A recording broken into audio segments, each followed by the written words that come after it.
បាទធិបតីដែលជា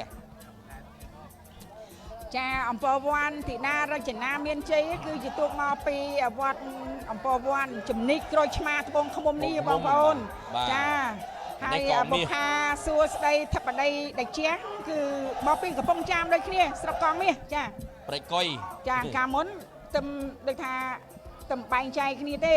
កាលមុនខែតែមួយបាទខែតែមួយឥឡូវបែងជាពីរត្បូងវងវងចាមចាប៉ុន្តែនៅបងប្អូននឹងគ្នាទេបាទអ្នកភូមិផងលបងចិត្តគ្នាហ្នឹងណាបាទឥឡូវយើងបន្តទស្សនាគូទី103បាទគូពិសេសដែលជាគូល្អឯកបាទបន្តមកទៀតហើយ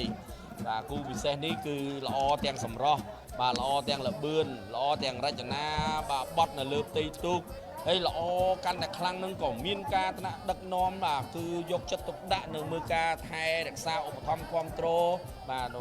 ចូលរួមប៉ុណ្ណឹងនៅក្នុងពិធីផងដែរចាទូកគូទី103ទូកពិស័យដ៏អស្ចារ្យនេះច័ន្ទវង្សាមហាសែនរាជារបស់សម្ដេចអគ្គមហាសេនាបតីតេជោហ៊ុនសែននិងសម្ដេចកតេព្រឹទ្ធបណ្ឌិតស្ថិតនៅខ្សែទឹកខាងក្នុងឯកស្ថានពណ៌លឿងមកពីច័ន្ទ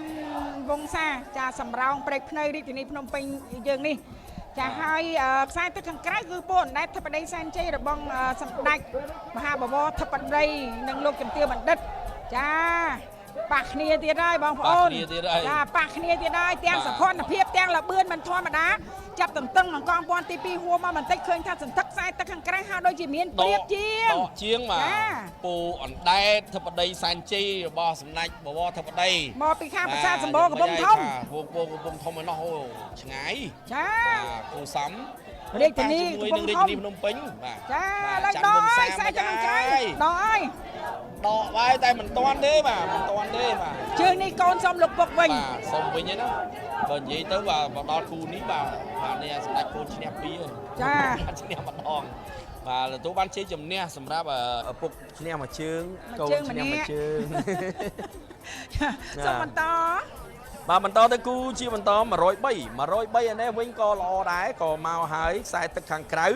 ច័ន្ទវង្សាមហាសែនរាជាខ្សែទឹកខាងក្នុងឥឡូវបដូរទៅខាងក្រៅការពីជើងទី1ចាញ់បាទឥឡូវដូរមកខាងក្រៅវិញពូអណ្ដែតធិបតីសែនជ័យបាទមកឥឡូវដកខាងក្រៅដកបន្តិចបន្តួចបាទច័ន្ទវង្សាដកសែនជ័យហាក់ដូចជាឡើងវិញមុននេះតាមច័ន្ទវង្សាមហារាជាចា